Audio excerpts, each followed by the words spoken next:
What's going on, everybody? Welcome back to a brand new video today on the channel.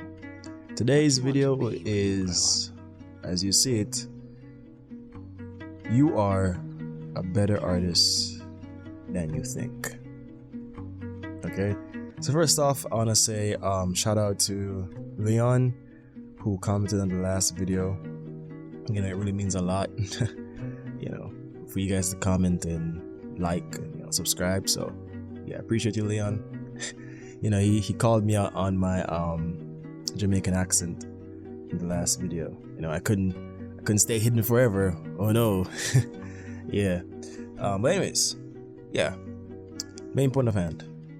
You are a better artist than you think. Okay. Last video I went on a lot of tangents. I was nervous. Again, as I said, I just got up and I just started recording the video on a whim. So I didn't really have all my thoughts put together, right? But let's go ahead and just jump right in. So a lot of times, new artists or beginner artists, or it could really happen to anyone, right? You feel doubt, right? You feel as if you're not good enough. You know, you're not good enough because you can't draw that hand properly. You're not good enough because you can't draw the head properly, or you're not good enough because when you make a drawing and you post on Twitter or Instagram, you think that the drawing is the most beautiful thing in the world, but it actually didn't perform very well, you know, meaning that it didn't get a lot of likes. And that brings me on to my first point, right? If you are someone who consistently posts on social media and you know, for various different reasons, you know, in hopes of to grow a career, you know, be financially stable, you know, just overall just basic reasons why any artist would post on social media. Let me tell you, likes does not define you, right? Do it for the love, not the likes, right? Too many times I see artists, and myself included, because I still do it to this day, and I just don't post that I'm doing it, but it hurts me still, right? Too many times I've seen artists come and post drawings and post them on Twitter, post them on Instagram, and then complain and come back later and said, oh well, this post flopped, guess I'll repost it, or oh well, this post flopped and guess I'll repost it here on Blue Sky or whatever. I mean, I get it. Sometimes you just upload a video or you upload a drawing at a bad time. I get it. But like, I don't know, just tweeting about it or like making an entire separate post about it, to me it just seems as if you make it seem as if the art isn't as good as it should be because it's not getting as many likes or, you know, as many retweets and stuff, etc. You know, maybe there's many different ways to interpret it, but for me personally, if I post a drawing, because nowadays on Twitter I just post and I leave, I just straight up just leave, and I realize that a lot of artists do this, right? They post and they just leave. I mean, it's bad in a way where they don't interact with their comment section, like a lot of people be putting comments on their posts, putting comments on their art, and they don't interact with them at all. You know, that's kind of bad. I love interacting. I love talking to people who show support on the work. So yeah, I usually do that, but I post and I leave simply because the likes don't define me, and I only post because I need to. If I didn't need to post and draw a drawing on Instagram or Twitter, I probably wouldn't be posting it as much, or I probably wouldn't be posting any at all. I only post it because I need to, right? I'll probably still post, let's be honest, I'll probably still post a couple drawings here and there, but I wouldn't post a lot. You know what I mean? I'll post like stuff that I really like, you know what I'm saying? And sometimes you make a drawing and you really love it, and you post it on Twitter, you post it on Instagram, and it flops, and you're just like, oh man, this sucks, bro. It's not the drawing that's bad, it's that, you know, the algorithm prefers something else. So don't use social media as a metric to measure how good you are at drawing, okay? Things take time, you know. It takes time to grow. It takes time to learn how to draw a specific body part. I mentioned this in my old for a past video. It's a long journey, okay? We're gonna be doing this thing for a very long time, you know? It's a life journey. A lot of things can contribute to how good you draw, right? So don't let social media beat you up and ruin your mental. Brings me on to my next point. Good things take time. don't rush your growth. Just enjoy your journey. Okay? Enjoy the ups and the downs. You know, that's easier said than done, but you know, enjoy your ups and your downs. Whenever you're making a drawing, right? And you're attempting something new, right? You're always trying to come out of your comfort zone. You're trying to do something different. And it doesn't quite work out the way you envisioned it in your head. That's all right, okay? Because you tried. You put your brain to the test. You've put in the effort to try and learn how to do this thing. And your first attempt was probably good, who knows, or it was probably bad. But that doesn't mean that you're a horrible artist. No, you're learning. You're trying new things. You're getting better. Like, you can't beat on someone for trying. You can't beat on yourself for trying.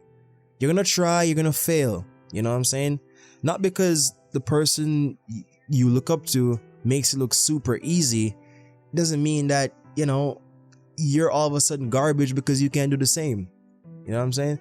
So that also brings me into my next point. Comparison is a theft of all joy. You know, we've all probably heard this saying before.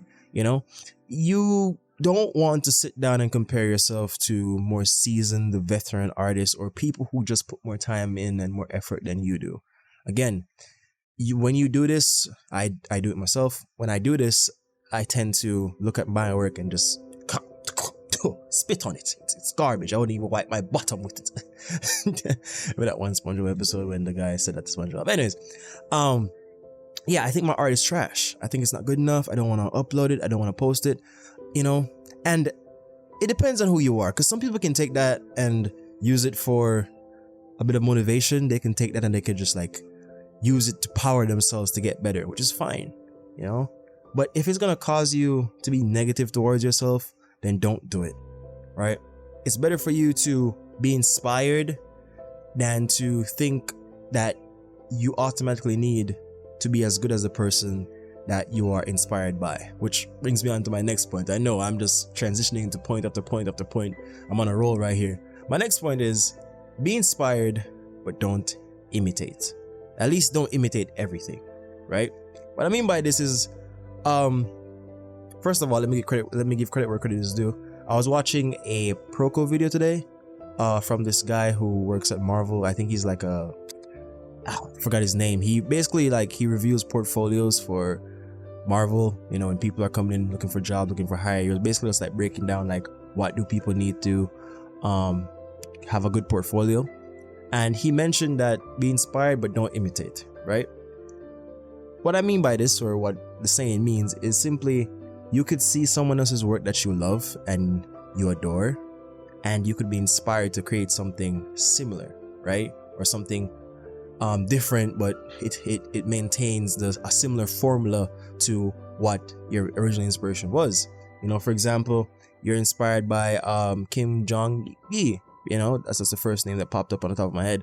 The way how he draws in perspective, you know, the many different characters that he puts together when he's drawing, you know, the type of brush that he uses, the way that he draws his lines, you know, you're inspired by that. I've seen plenty of artists that have been inspired by that, right? Their art reminds me of his work, but I don't look at it and say, oh, this is just Kim Jong-gi. You know what I'm saying? I've seen too many artists on Twitter copy this. It's a pet peeve of mine. I'm sorry, but the Webtoon art style, it sickens me. I don't want to go on a rant too much here, but the generic Webtoon art style, and I'm talking that super generic one with all the random lines and the little ink pen that just come on, guys, come on, do better. Like, I get it, it's a style, you know what I mean, but come on. The sharp noses, the character's always in a fight. The character's always posing with his fist in front of you, probably as a bloody nose. His mouth's half open, like, you know, he's in the boxer reading state. Like, come on, guys, come on. There's more to art than that. And those people are people who typically just started out in art and they saw like this super cool drawing. They're usually young, by the way. They're usually very young. They saw this like super cool drawing by the artist that they like, and they just straight up just imitate it, right? They imitate everything from it. The little sharp eyes, the sharp noses, the mouth being half open, you know, the constant fights, the hundreds of lines on the screen. They just imitate it, right? And I don't think that's good for you, especially if it's gonna be negative. because they imitate it because that style seems to be something that Twitter really does like. You know, social media might cause imitation as well, and I don't want to like deep dive too much into it because I'll go on a tangent again and then the video ain't gonna be too long. But the point is, if it's negative and it's affecting you, which it can affect you, because when you imitate somebody, if the art is not like what you see, then you don't like it, and therefore at certain points in your career you might be too reliant on that other person's art style to separate yourself from them. And at the same time, every time someone sees your work, they're not reminded of you, they're reminded of someone else. And we're not all unique. This world of art, I would say the uniqueness is very rare, right? Most of us use a similar art style, similar anime style, similar colors, similar shading, all this stuff. It's very unique. We're very rare to find uniqueness, in my opinion, right now. But still, there must be something about art that you could do, and the way how you draw it, that just makes you feel more like you. You know what I'm saying? So yeah, be inspired, don't imitate. It's not good for you, man. And the last thing I want to mention is, if we all followed the blueprint, we all be the same. There's a lot of rules in art, right? The Loomis method to draw the head, a specific way to draw the torso, the specific way to draw the hand, right? There's a reason why everyone has their own ways of doing things as an artist, right? If we all follow the exact same blueprint, for example, the Loomis head method, and followed it right down to the T, then I'm sorry to say to you guys, but we would have all been the same.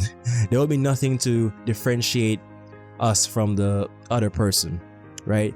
Because the Loomis head method, or the many sorry if you hear the noise in the background, my mother's talking, but those methods to drawing, they lead to one end, one goal, one finished product, right? So at the end of the day, the uniqueness of the way how you draw is derived completely from you, how you choose to do things, right? And that in itself is what truly makes you a good artist. Your own personal way of doing things. Art is very subjective. I've seen time and time again people on Twitter, Instagram, art all over the place that I personally consider bad, or I don't consider the best of artworks, but I see it get a lot of attention, right? And that does not mean art is bad. It just means that to me it's bad. But there's a lot of people who love it. Trust me, I know people, I've seen people who don't draw very well. Their anatomy is not good. Their color is not good, but people like their work. And therefore, in that regard, they're great artists. So if people who cannot draw can be considered great artists, what's there to say about you? The person who actually puts in the time, the effort, the energy, and sits down, grinds, tries his best to learn different methods, you know, tries to increase the knowledge in their baby brain so that they could draw better. You're a good artist, bro. You're good. You're trying, you're making effort, and you're improving. It might not be to the level that you want it to be, but you're improving. And that in itself is something that is very miraculous and sometimes very wonderful. So ease the pressure off your shoulders a little bit, relax, enjoy the process, and just have a good time. Yeah, that's about it from me. Hopefully this video helps. I knew I said that I didn't want to go too far, or I didn't want to go like on a tangent much. I didn't want to like have a long recording, but I'm 14 minutes into the recording again. There's just a lot of stuff on my mind. What can I say? If you enjoyed today's video, be sure to like, subscribe to the channel if you are new, and comment down below what you guys think about it. Do you think that you're a good artist? Do you think that you're a bit too hard on yourself? Like, let me know what you guys think. But with that being said, enjoy. And I want to say something cool like Adam Duff at the end of the video, but you know, that being said, enjoy the journey, have a good time, and I'm watching y'all from afar. Peace.